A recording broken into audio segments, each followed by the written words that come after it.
Are you all set then for me to, can I introduce you and we can go in? Okay, sounds good. Okay, guys, if I can get your attention, please.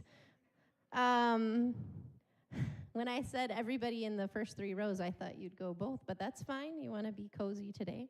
I'm sure Johnny doesn't mind talking to you on one side. All right. Well, we'd like to welcome you this afternoon to our trip talk presentation about the Reformation trip that will be happening, that Wisconsin Academy is hosting over spring break and through the amazing Pandavita Travel Company. We'd like to welcome those of you who are joining us online, parents and friends, and anyone that is having questions or interested in learning more about this opportunity. I'm going to introduce our guest as soon as we're all ready to pay attention. All right. So our guest is Mr. Johnny Suarez. He is the director of Pandavita Travel over in Berrien Springs, Michigan. He is the husband of one wife, Hannah, and he has 4 kids, the youngest of which is 8 months, and he has a freshman at Andrews Academy. So we'll have to tell it's a son, tell his son to tell Zola hi for us. So we're just really excited you're here. We've been preparing in our Reformation class. We've gotten through chapter 1 of the Great Controversy, and we're just excited to learn more. So let's give Johnny a nice warm round of applause. Thank you. Let's see, I guess we use this one over here.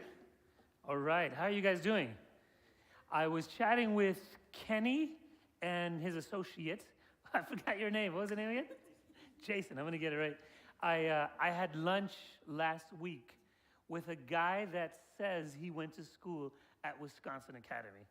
And I thought I'd need to verify if it's true. 2 of them, actually. One of them, his name is Ben. Do you guys know? So it's true? Yes. He is. And then the other guy, his name was Hey. Now, this guy was a pretty interesting fellow. He came in, we had a potluck. Of course, we had the traditional Adventist food, which is, actually, this one was better. We had lasagna. It wasn't haystacks. And he was a funny, interesting character. Maybe he is like that, but he was just like, this is good food. Not like the other food that was horrible. It was trash. And then he ate it, and then he left. And that was it. And everyone was like, well, that's the way to do potluck. So he ate the potluck and he left, and he had a great time. But he says he went to school here at Wisconsin Academy, and you guys can verify that it's true. Well, I am happy to make your acquaintance. I remember when I was in Academy. You know, does anyone want to guess what year I graduated from Academy? What, 18? Whoa, I know we're in a history class, but she said 1800. Do I look like I'm over 100 years old? What would you say? What would you say? What would be your guess? 19. Man, I can't get any 2000s? Oh, thank you. That makes me feel... 2010. Okay. 2002? Okay. 1997 is when I graduated. Class of 19... No, you said 1800. So you didn't tell them. But that was a long time ago. Yesterday, I had the privilege of talking to the school that I graduated from.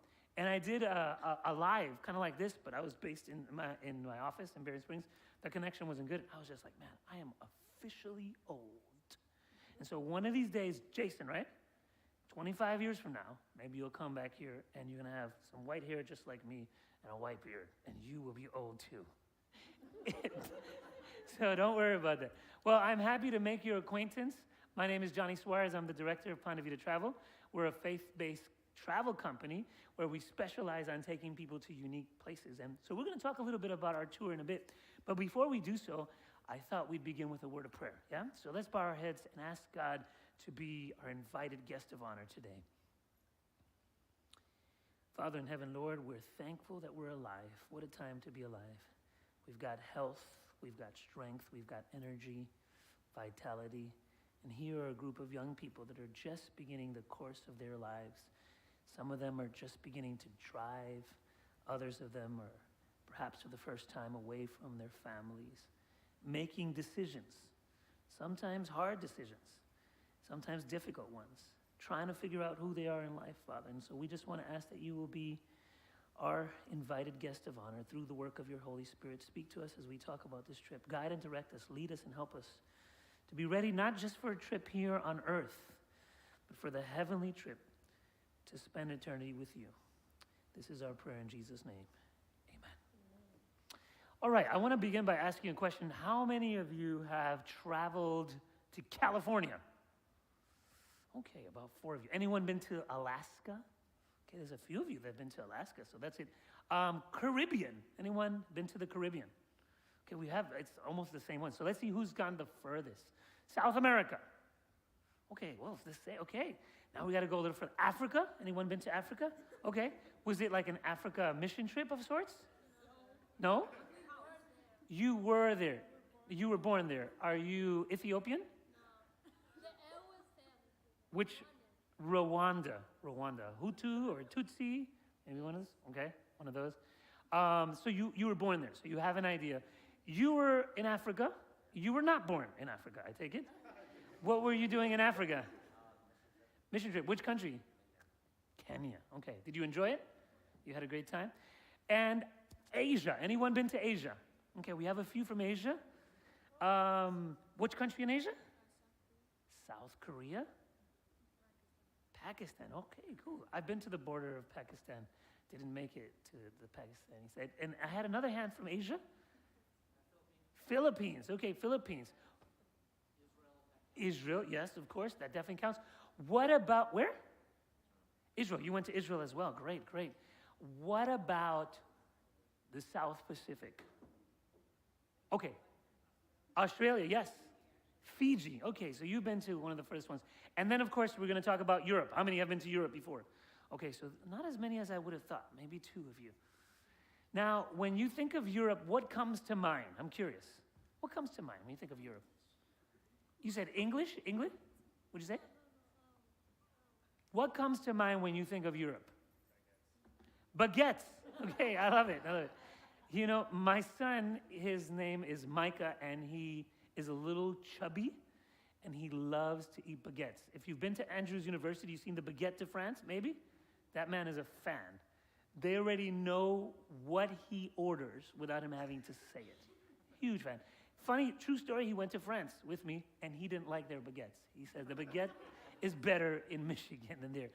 But we're going to be taking a journey, and I think a good number of you guys are going with us. Is that right? Or hopefully many of you, if not all of you, will be traveling with us to Europe. If not, we'll talk about some of your questions that you might have. But travel is fascinating because it allows you to expand your horizon, smell new scents, see new sights. You know, here in America, when you see a building that says, established 1874, we're like, whoa, that's really old. Well, when you go to Europe, you'll see buildings that are 1,000 years old, 1,500 years old, 2,000 years old, 3,000 years old. And the stories are actually absolutely stunning and fascinating. So I'm going to take a few minutes, and I'm going to do a little virtual tour. And this is just pieces of what you'll see on one day. I mean, we do this. We have a 9-night, 11-day tour. You're going to get on that plane and head over to the Eternal City. Does anyone know what the Eternal City is? Or what is the major city in Italy that is most famous? Rome. Very good. We're going to talk about Rome. And we're going to visit that. And you can see a little picture of that. Does anyone know what that building is by any chance? Yeah, no, it's not that, but that is in Latin. Actually, depending who you ask, it's the oldest church. And I say that in air quotes because it used to be a place of worship for pagans, heathens, before the time of Christ. And some people believe that it is the oldest church. It's actually a church now. It's a Catholic place of worship. Does anyone know? It starts with a P. Pantheon. Very good. Parthenon is in Greece. Pantheon is in Rome. So this one's the Pantheon. And we'll talk a little bit more about that. Okay, we'll go through some of the slides. I'll show you a couple of the videos. Then we're going to open it up for some questions and answers about the tour. I think there's a few that are coming and maybe some that will have to go. That's perfectly fine. By the way, I heard you seniors have a little excursion going on. Camping, are you looking forward to that? So hopefully you will enjoy that. But for now, let's go and do a little virtual tour of the Reformation. Okay? But I'm going to go through just a couple of slides real quickly. Can we go to the next slide? And I want to start off with a Bible verse. This is Psalm 145 and verse 4. The psalmist is writing, and he says, "Let each generation tell its children of your mighty acts. Let them proclaim your power." And I want you to just think about this. At some point, what's your name? Grace. Grace, you're about 16 maybe? 17? 17 years old. So you're a junior maybe? Senior? Senior. You have parents, I imagine. Did they go to Wisconsin Academy? Okay. So at some point, when they went to Wisconsin Academy, they were the same age as you. They sat maybe in the same pews? I don't know. Was this church around there for a while? Because that would have been at least, 30 years ago maybe? Something like that. And they would have heard someone else talk. And they heard those same stories. They were inspired by those stories. And now those same stories are going to you, Grace. You're receiving the baton of truth. That's why the text says, "Let each generation tell its children of your mighty acts. Let them proclaim your power." So Grace, someday, maybe in 5 years, maybe in 10 years, you'll get married. You'll have children. Maybe they'll come to Wisconsin Academy. And you'll want them to hear the same stories.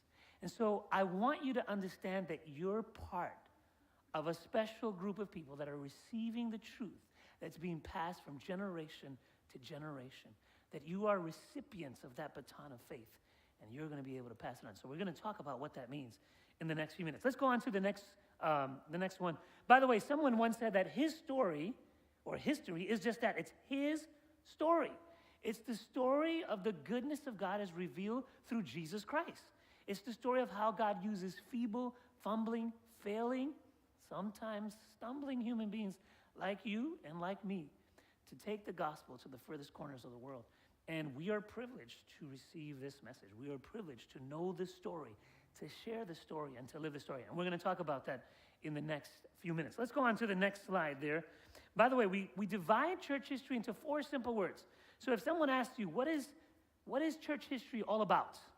4 simple words: formation, deformation, reformation, restoration. So the church is formed in the first century with Jesus Christ and the apostles. They take the gospel to the furthest corners of the Mediterranean world, right? Then deformed, particularly under individuals like Constantine.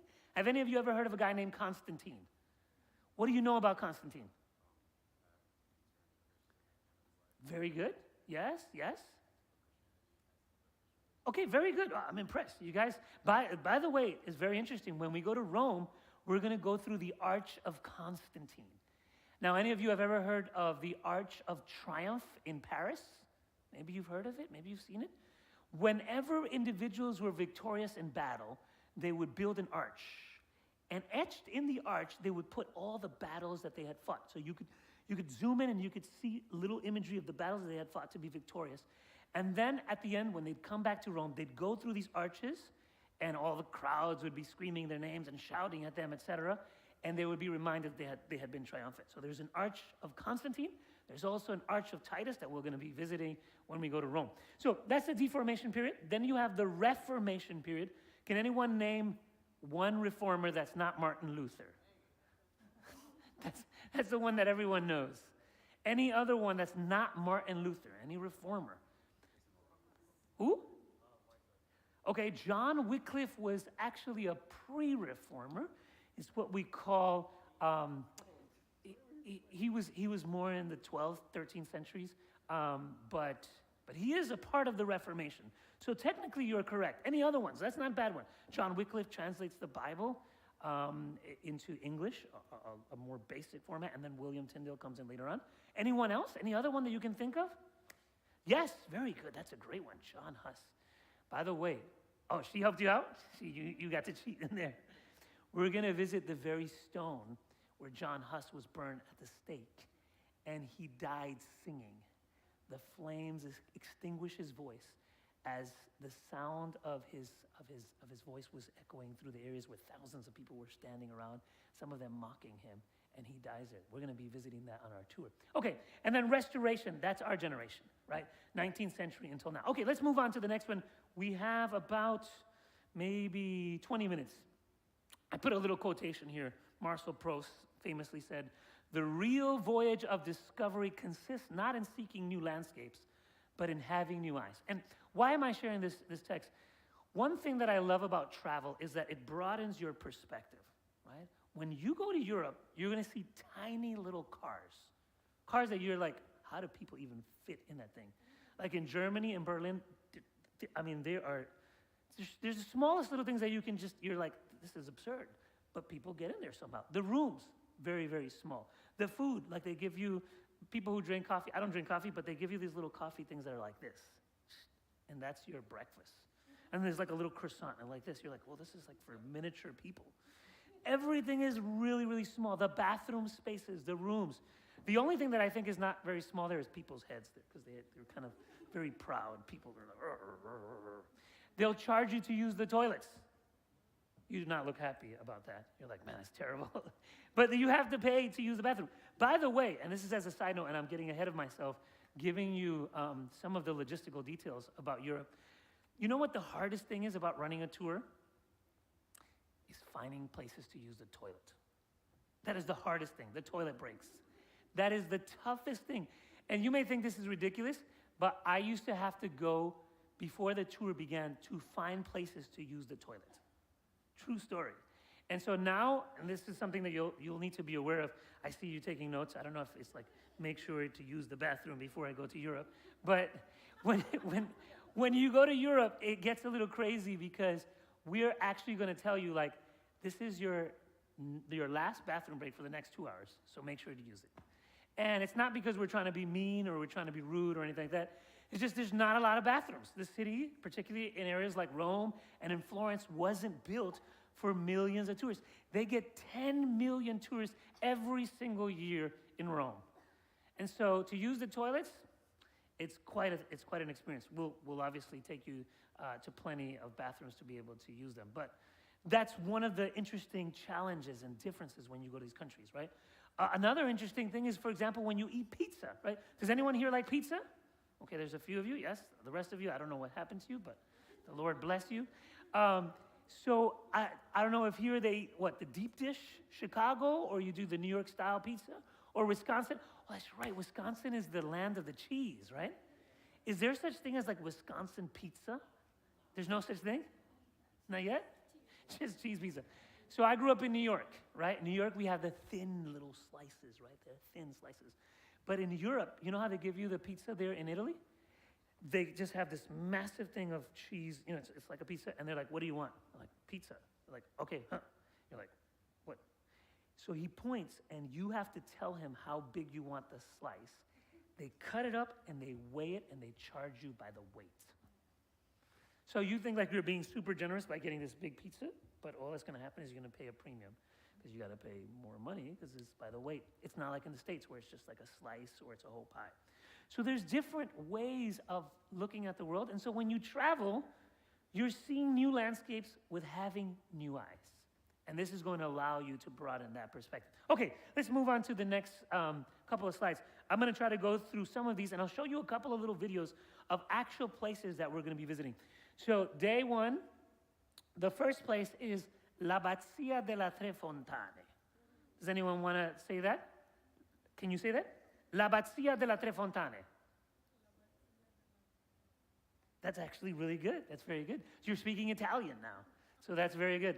Abbazia is abbey, and della Tre Fontane, of the three fountains. We're going to look at that in a second. San Paolo, what do you think San Paolo means? St. Paul, very good, St. Paul. Fuera di muro, if you speak Spanish. How many of you speak Spanish? Do we have a few people? Okay, so we have a few Spanish speakers. What do you think di muro means?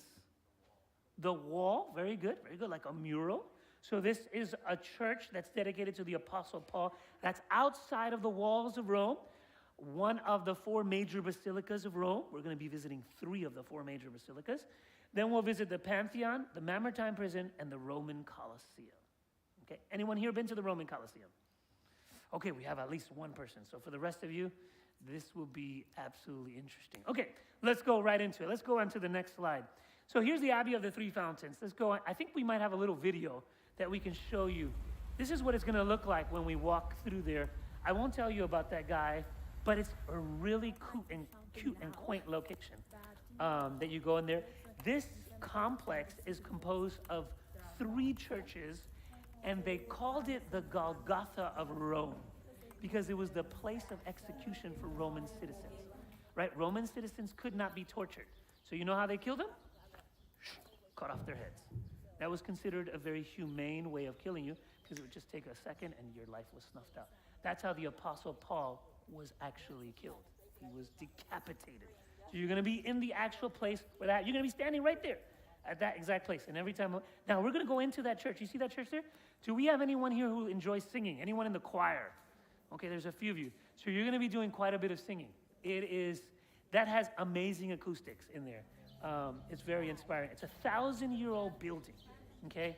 And that's another one of those 3 churches there.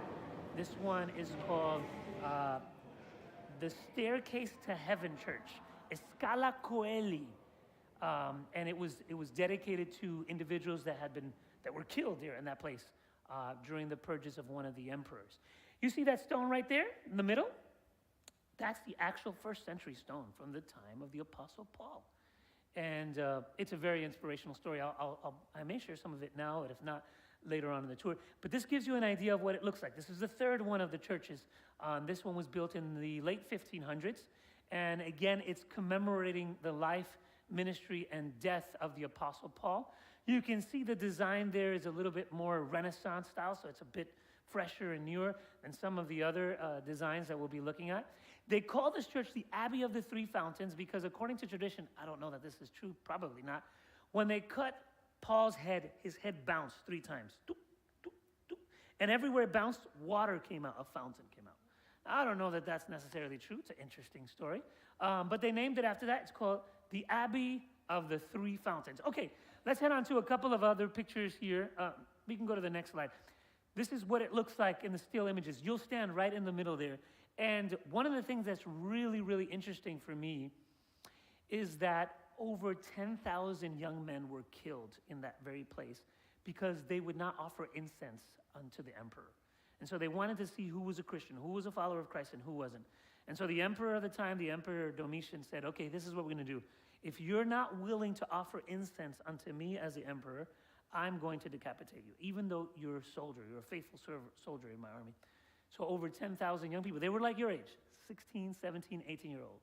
They were killed right in that same place, cut off. They had to get in line. Now just think about how crazy that would be. Getting in line, and there's a guy at the end of the line just cutting the heads of these individuals. Over 10,000 of them. That happens right in that place. We'll talk a bit more about that when we go there. Okay, let's move on to a couple of other slides that show you what the Abbey of the 3 Fountains looks like. Let's go on to the next one. We'll keep going. I want to just show you, this is the interior.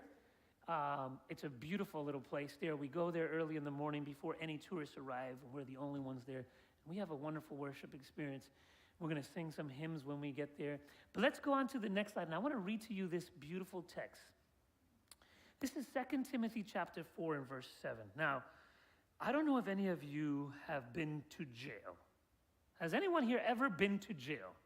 Okay, at least one of you guys has been to jail. Hopefully, I have not been to jail, at least not voluntarily. But if you go to jail, it's usually not a pleasant thing, right?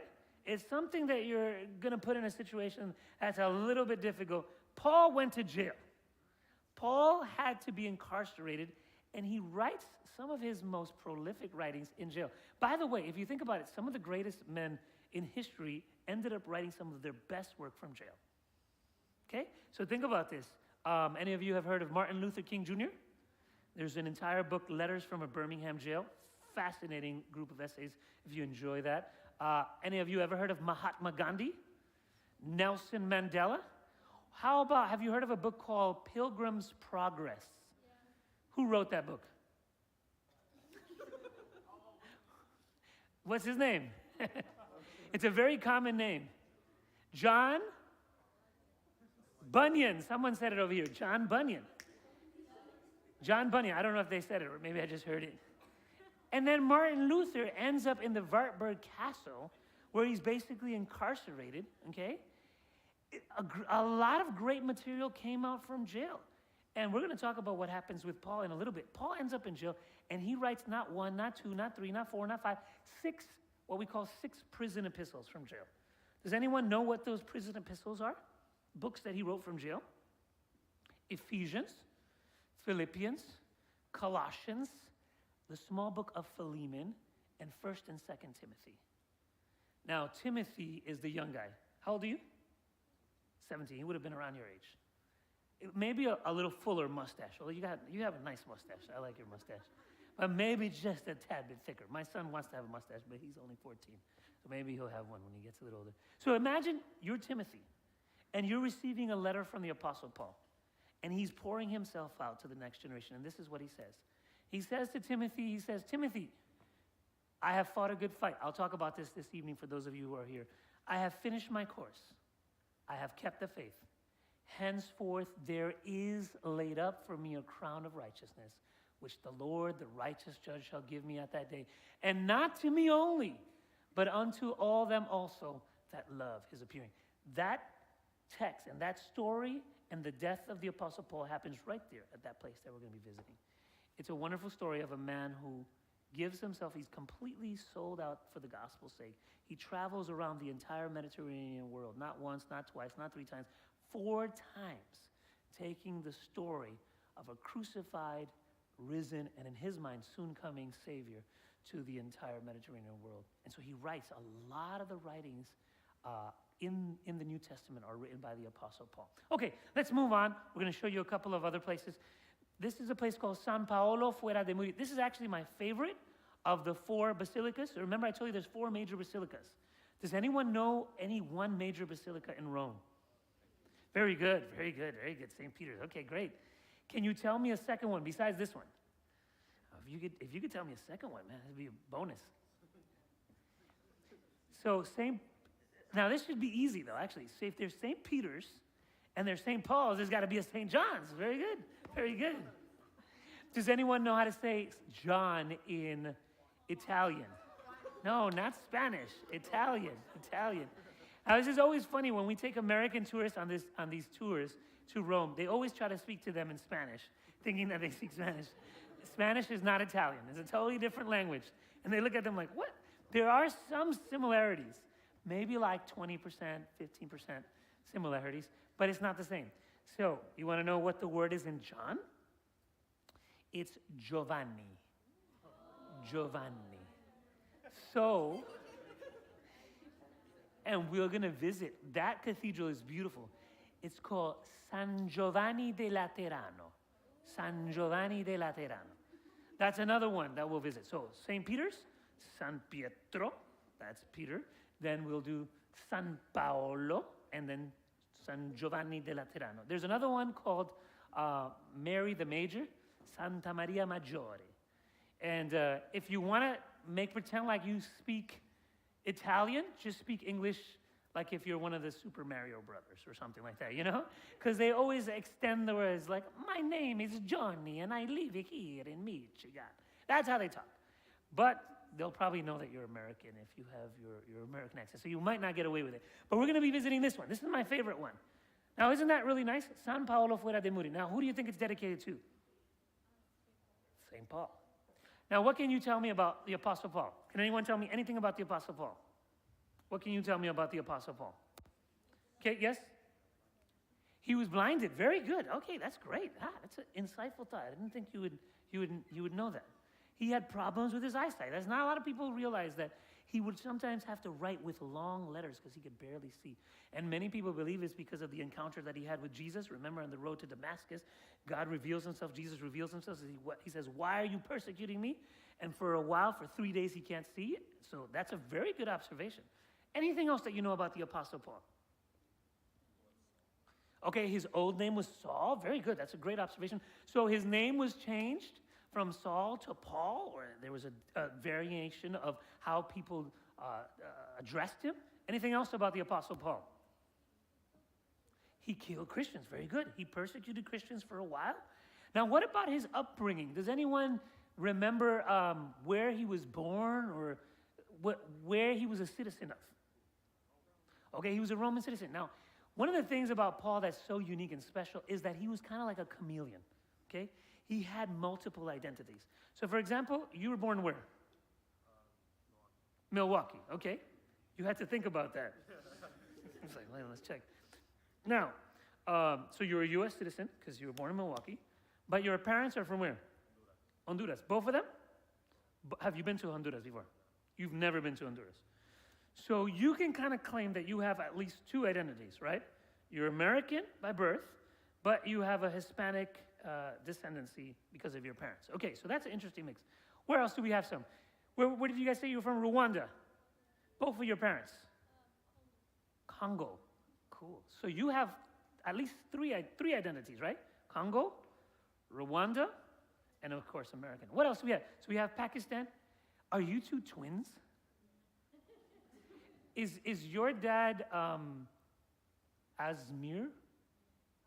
Amir? That's your dad? He's going on our tour next week. So yeah. Okay, so that's your dad. Cool. I've never met your dad, but I just guessed. Okay, cool. So we have Pakistan. We've got Honduras. What about you? Which country is your family from? What do you say? It's not you? Mixed. Which countries? Black, white. Those are not countries, though. The country of white and the country of black? Okay, no. So you're mixed, but both of your parents were born in the States? Okay, so Nigerian on your dad's side. And your mom's descendants? Scotland, maybe, or something like that. England, I don't know. Okay, some place like that. So we got a nice variety. Do we have anyone here from the South Pacific? Any Fijians or Samoans? New Zealanders that can do the haka. Do you guys know what the haka is? There's a certain dance that they do. It's pretty intense. Have you seen it? Yeah? So now think about this. Paul had multiple identities that he could connect with.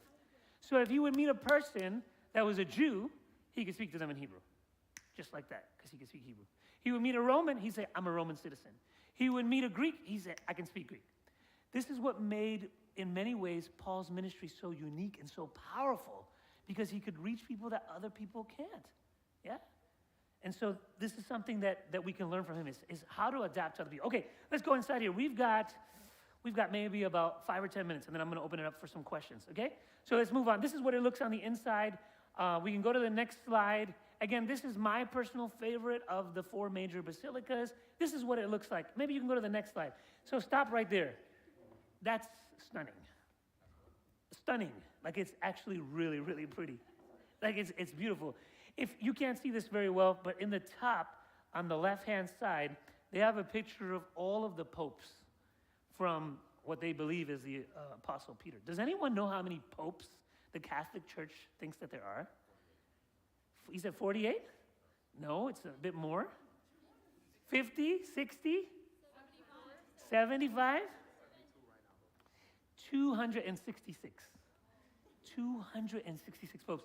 And you know what's really cool? When you go inside there, they show you, they have a picture of each one of the popes, and then there's like 3 empty spaces. So I guess they're expecting 3 more popes. So it's a really beautiful place. I mean, it doesn't even do it justice here. It's very beautiful in there. Okay, let's go to a couple of other slides. We'll keep going. We're going to go through this fairly quickly. Keep going. The Pantheon, you can go to the next one. This is what it looks on the outside. By the way, they just changed the rule. Now we have to pay to get inside. So I'm not sure if we're going to go inside. We're going to try to get inside. But it's not really the matter of the cost. It's just that it takes a while because the lines are massive. It never looks like that. There's always thousands of people. It's a bit crowded. It's going to be very easy for you to get lost. I'll tell you more about that later on when we talk about the logistics. But let's go on to the next one. This is the Pantheon. Next slide. This is the all-seeing eye, where water will drop down there, and they have a lot of the burial sites of some of the great kings and queens of Italy. They're buried in the Pantheon there, and well, you'll see it when you enjoy it. But it's a beautiful place. Next one. Yeah, this is their place of worship there. As I mentioned to you, it's a place where the Catholic Church still has Mass. Mamertine Prison. Does anyone know what happens in the Mamertine prison? Well, Paul and Peter are incarcerated in the Mamertine prison. Let's go on to the next slide. Next one. Yeah, this is what it looks like on the outside. Next slide. This is what it looks like on the inside. Yeah, next one. Mamertine prison. Now, this is the dungeon where the Apostle Paul would have spent a significant portion of the last days of his life before he is ultimately beheaded and killed, and perhaps where he wrote some of the more famous passages of Scripture. We'll talk about this later on, but there's, for example, the book of Philippians. Does anyone know what Philippians 4:13 says? I can do all things through Christ who strengthens me. Okay, great job, the Bible teachers. He remembers it. It was on a sign there. Is that what it was? It had a sign. Okay, that's it. That was written from here. But he would also say things like this. Philippians chapter 4, verse 4 says, rejoice in the Lord always. And again I say, rejoice. 17 times he uses the word joy or rejoice in the book of Philippians while he's in jail. How can you be rejoicing while you're in jail? How can you be happy when you're going through hell? You know, sometimes I imagine you go through some rough times in your dormitory experience, but none of you guys are in jail, right? Nobody here has been put in jail, even though sometimes you feel like you're in jail, but it's not the case, right? You can rejoice in the Lord always. And again, I say rejoice. Okay, let's move on through a couple more slides. This is that famous passage that I shared. I can do all things through Christ, which strengthens me, Philippians 4, verses 12 and 13. Let's move on to the next ones. Okay, so this is the pinnacle, right? The Roman Colosseum. Does anyone want to go to the Roman Colosseum? Okay, there's at least a couple of you that want to go there. Okay, I've been there a few times, and I actually enjoy going there. So let's take a little peek and see what it looks like. Let me show you a little video in here, okay? These are the outskirts of what it looks like. If you look kind of closely, you may even see there's a bit of holes in those walls there from many of the times that the city of Rome was sacked. You can also tell, looking at the architecture and the building material that's used, the different time periods that it went through, and times of demolition, times of besieging of the city of Rome, even during the Second World War. We're going to go inside the Colosseum. We'll probably spend about an hour. That'll be you, one of you ladies. We go like, and have a good time. No, I don't know who that is, some random person. Never seen her in my life. And this is what it looks like underneath there. By the way, any of you ever seen Gladiator or any of those? Yeah? And you'll get to see that live and in person. And the way they built the Colosseum, and we don't have time to talk about this, but all that you see under there would have been the underground areas. So they do a few things. First of all, they'd have life-size, real reenactments of battles with real human beings. So they'd have like Grace fight against, what's your name? Abby. And to the death. And like real living live. And they would have people, just killing each other. And people would be like, yeah, this is awesome. Of course, nowadays you don't see any of that. They would actually submerge the entire main arena in water, and they'd have ships, like real ships, doing naval warfare. And then when they dry it up, from underneath the ground, they'd have a system of pulleys, where all of a sudden a hippopotamus would just fly up. And then a giraffe would come up. And then some gladiator would come and fight the hippopotamus and the giraffe at the same time. I mean, just crazy stuff that you're like, how is this even possible? Well, we'll show you a little bit more when we get there. But I don't think any of you will be fighting in the Colosseum. Hopefully just amongst yourselves, not with any wild beasts. Okay, let's go on to the next slide. This is what it looks like at night. I think it's pretty nice. Bad news is you're not going to get to see that because you'll be sleeping in your rooms, and I don't think your chaperones will let you go out. Maybe they'll sneak you away. Maybe we can drive through there, but it's beautiful.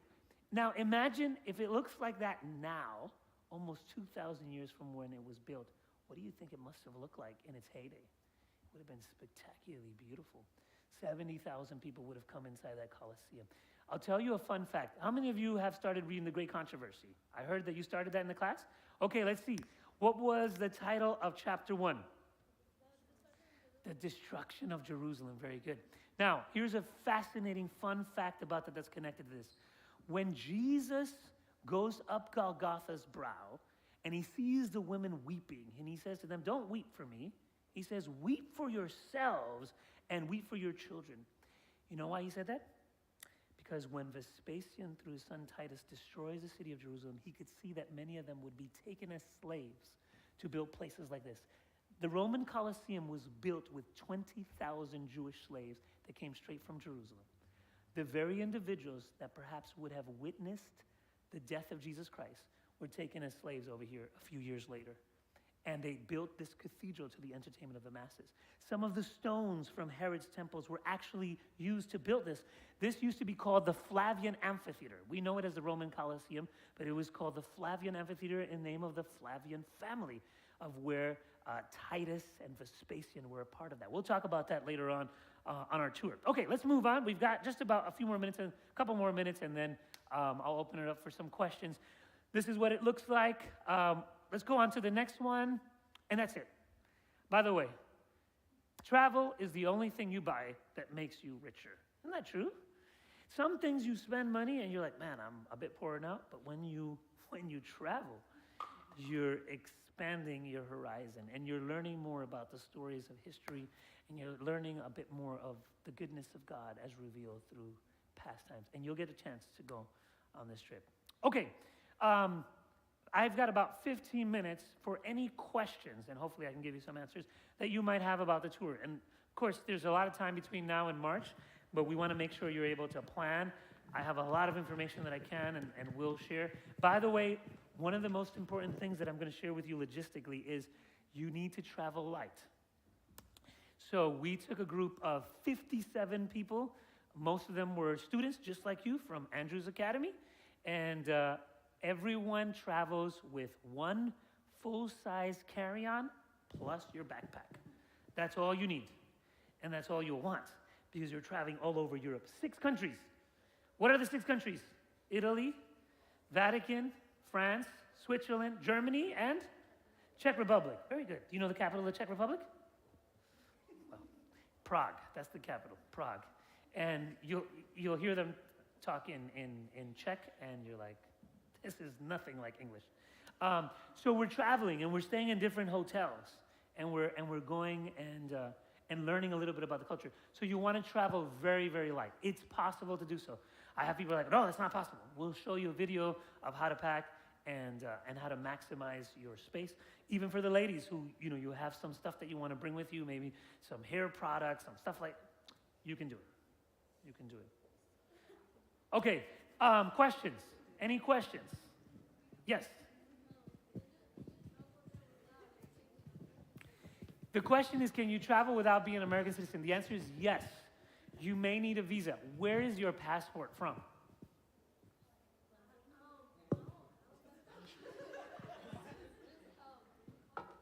Okay, so what you'll want to do, because you were born in Rwanda, I think, you'll want to get a passport from Rwanda at least. And then once you do so, because you probably have, maybe you can get some documentation showing that you were born there? Everything was burned. So I'll have to talk to you individually to try to figure out a solution.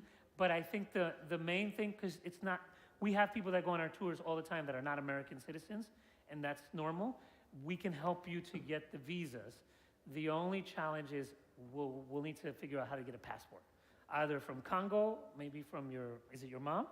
Or Rwanda, from your dad, because you have a green card, right? So you have that.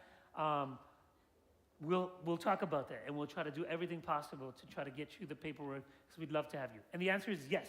Non-Americans travel. We had a girl from Indonesia on our tour. She got her visa, no problem. Most of our students are American, but it can be done. Okay, other questions? Yes? What type of clothing will we want to pack, as in what is the weather typically like at that time of year? Awesome question. Very good question. So it can get a little chilly. I think our tour is planned for March 14 to 24. Rome is a little warm, so it's going to be in the 60s, maybe even 70s, depending on how the weather pattern is on those particular days. As we make our way north, it does get colder. So the coldest part is the land of the Alemanni. Does anyone know where's the land of the Alemanni? Germany. Very good. By the way, does anyone here like basketball? Anyone here like basketball? Okay, I'm a big basketball fan. By the way, the USA just lost in basketball today against Germany. Yeah, terrible. It's a little embarrassing. I would assume some of you would be basketball fans because you've got a good team in Milwaukee, right? Giannis and the Milwaukee Bucks? No? No? I mean, they won a couple years ago, didn't they? So you got to stand with your team through the thick and the thin. I'm a New York Knicks fan. We never win anything, but they're still my team no matter what. So you got, okay, so the question is the attire, the clothing. So you'll want to bring a heavy jacket on your flight for two reasons. Number one, because it will get cold as we get to the German side. And by cold, I'm talking about it'll get in the upper 30s, 40s, and sometimes it can even get to freezing. Sometimes. When I did this exact same tour, we do it all the time. This year we're doing it 3 times. This will be my 16th time taking a group in the last 7 years.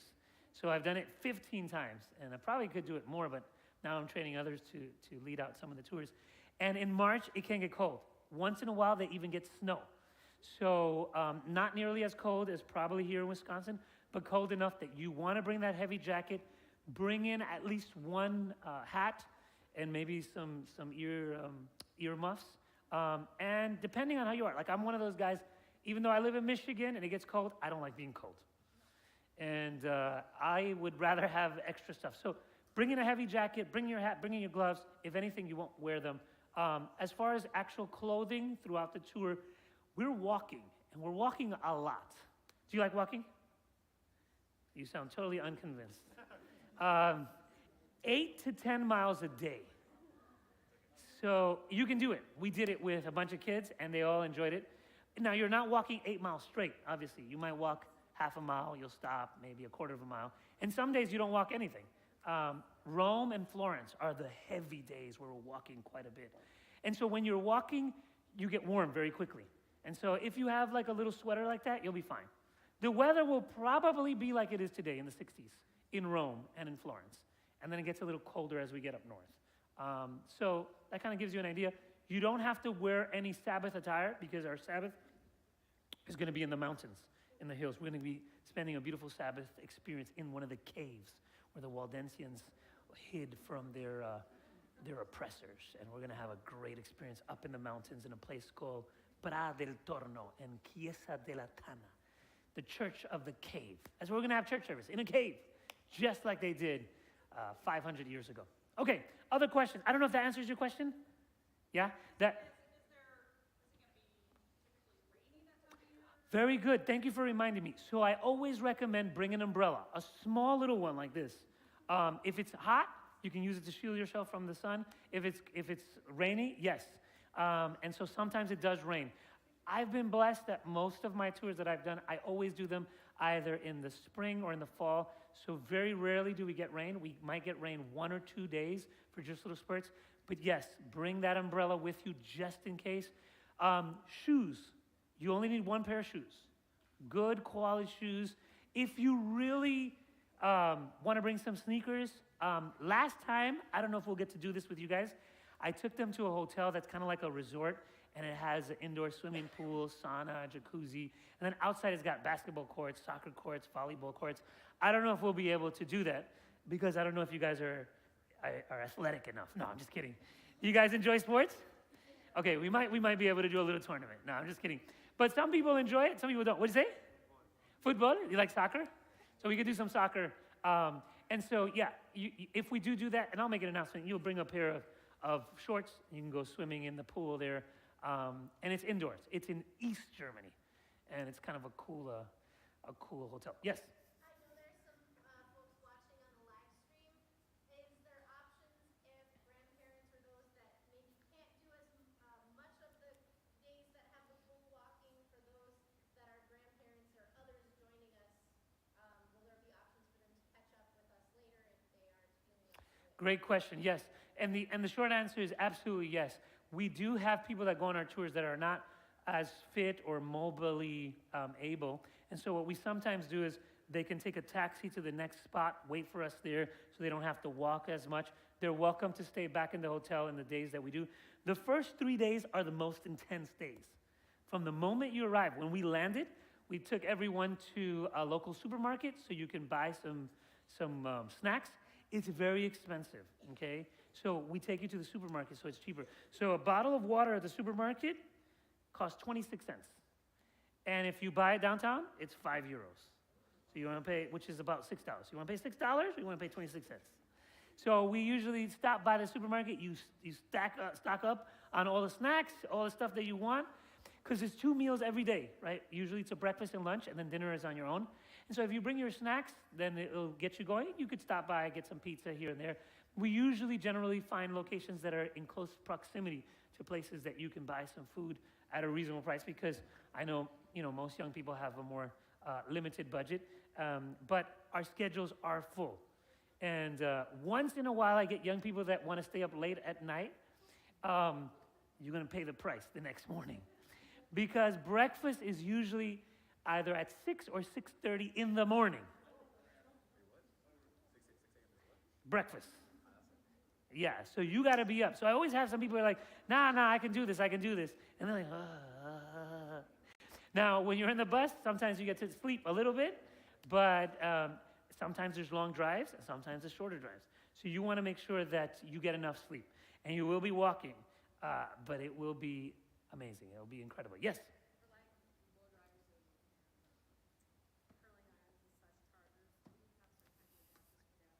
Absolutely, yes. So great question.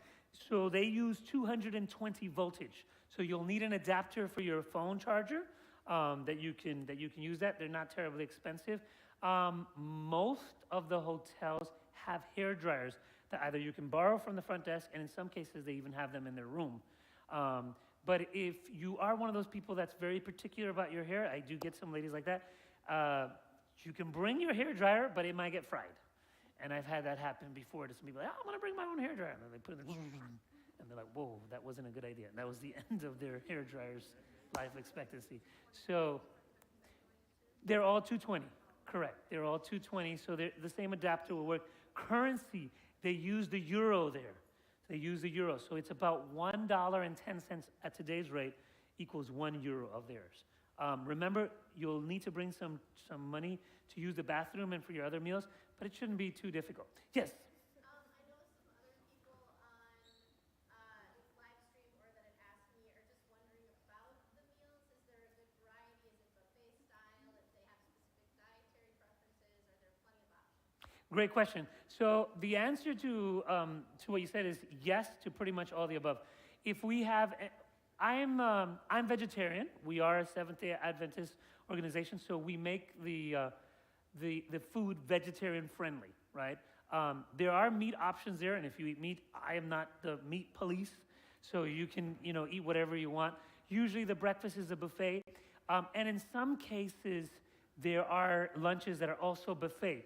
Now I need to explain to you something. Europeans hate buffets. We Americans love buffets because you like it, you eat more of it. Europeans are like, they're not about that life. They're like, they have to have a set menu, and they come in courses, and then they bring you this, and then they wait, and then they bring it, and you're like, as an American, I don't like that. I'm like, just bring me all the food, I'll get what I want to eat, and let's get this over with. They're like, what? Why? I'm like, come on. But that's just the way how it is, okay? So some of the restaurants are buffet. So for example, in Rome, I go to a place called Il Marguta. It's the first vegetarian restaurant in all of Italy, and they actually have a bit of a buffet. And it was actually a massive buffet, and then COVID hit. Now they give you about 4 or 5 options, but it's good food. So, and I try to mix it up because I love Italian food, but after eating 6 days of pasta primavera, I do want a little variety, if you know what I mean. So we sprinkle sometimes a little Asian, sometimes we sprinkle a little Indian, and hopefully you like that. If you don't like that, let me know, and we'll find some apples for you to eat. No, we'll get you some food. Okay, yes, question. He wants to know if there's McDonald's. The answer is a resounding yes. And this is actually legit. So where we're going to be staying in France, right next to that hotel, is a McDonald's. And it was all a bunch of kids just like you guys. And it was the funniest thing in the world because we're going to be staying in the same hotel. They all got out the bus. So imagine like 51 kids coming into McDonald's. And the French people are like, what? And then they're like, can we get some French fries? And they're like, what's that? They just know them as fries because they're in France, right? And so they were looking at them like, this is kind of shady, these American. And then they have the big screen and you got to press the stuff and it's all in French. And they're like, whoa, I didn't want that. And why did they give me? It's organized chaos. So hopefully we'll get someone that, actually, hopefully you guys will brush up on your French so you know how to select your food and you get something that you can eat. So yes, life is said. You will at least get one little dose of McDonald's while you're there. You will not perish. Okay, we had some other questions. Yes? Yes, you. Are we gonna want like a small backpack to carry around during the day when we're out touring? And if so, what would we want to carry in it? Yeah, so one of the things that we provide for you at Pan de Vida is we give you a lot of these bonus things. So I left it in the car, but we will give you a backpack with our logo of our company. That's complimentary. It's a gift to you that you can use. And you can put your bottled water, maybe a couple of snacks or some other little items that you want to put in there. And that's useful for a number of reasons. Number one, because you can put your day activities in there. Number two, we identify one another. In Rome, we lose people all the time. There's a few people who are still looking for that. No, just kidding. The first 5 tours that I did, we lost people for the first 5 tours consecutively. And the same 5 first tours, people got their stuff stolen. I got my stuff stolen in broad daylight. I had $3,000 in cash and my iPad and my most valuable possession, which was my passport. And one guy came in, this is with a bus full of people. A guy distracted the bus driver. The second person went inside to the front row, grabbed my orange backpack, and then there was a third getaway car that drove away with it. It was like stuff from out of the movies, like The Italian Job or something like that. You're like, what in the world? This actually happened. And so I'm going to spend some time harping on this and showing you, because it's really common to get pickpocketed. We've seen people get pickpocketed while we're walking there. Like someone is sticking their hand inside your bag, and we literally have to grab their hand. Like that's actually happened.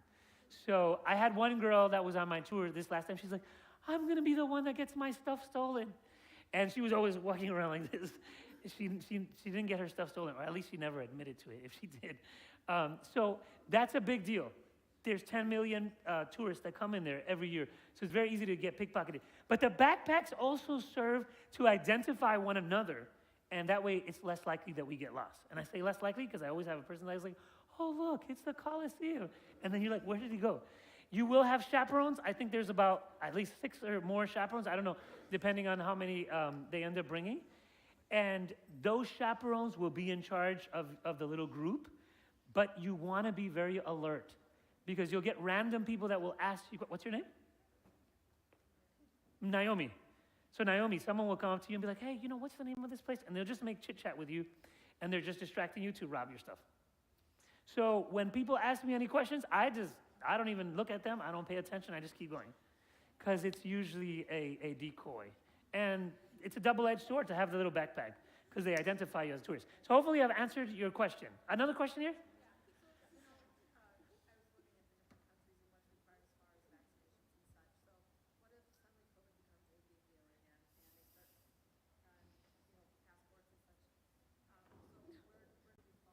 That's a great question. Right now, none of those countries are requiring any kind of restrictions.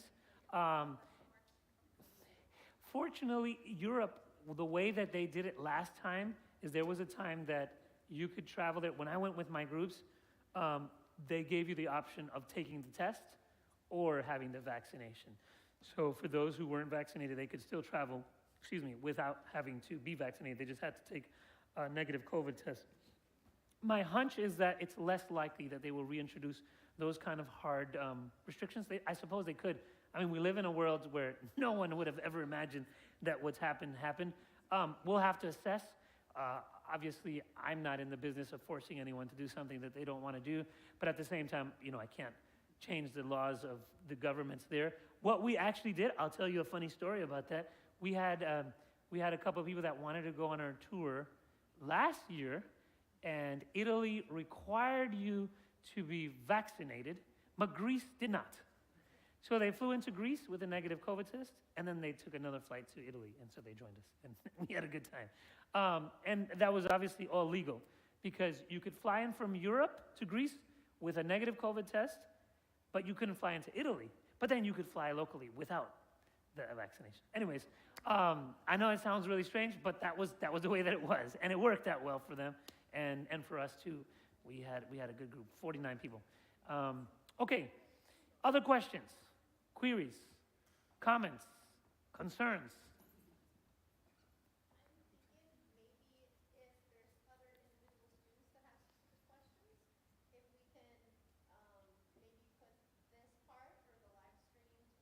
Yeah. Absolutely. Absolutely. Well, it's been a pleasure to spend this better part of an hour. I'm looking forward to seeing you guys again in the future, and hopefully you'll have a delightful trip. Let's have a little word of prayer, shall we? Let's say a little prayer. Father in heaven, we're thankful that you are the author of travel. You came from the furthest and most remotest part of this universe to this sin-infested dark blot. And you showed us your love, and you showed us your care and your grace. And Father, it's a privilege for us to travel to these places and to read the pages of history and connect them to the stories of individuals like Paul and Peter and John and others. So Father, as we prepare for this trip, may you prepare our hearts, make us more like you, and allow us to glean the rich blessings of being acquainted with these stories. Ask that you be with these young people, those of them who are going to be going this evening for their camping. Guide and direct them as well, and be with us who remain. In Jesus' name, amen. It was a pleasure to meet all of you guys.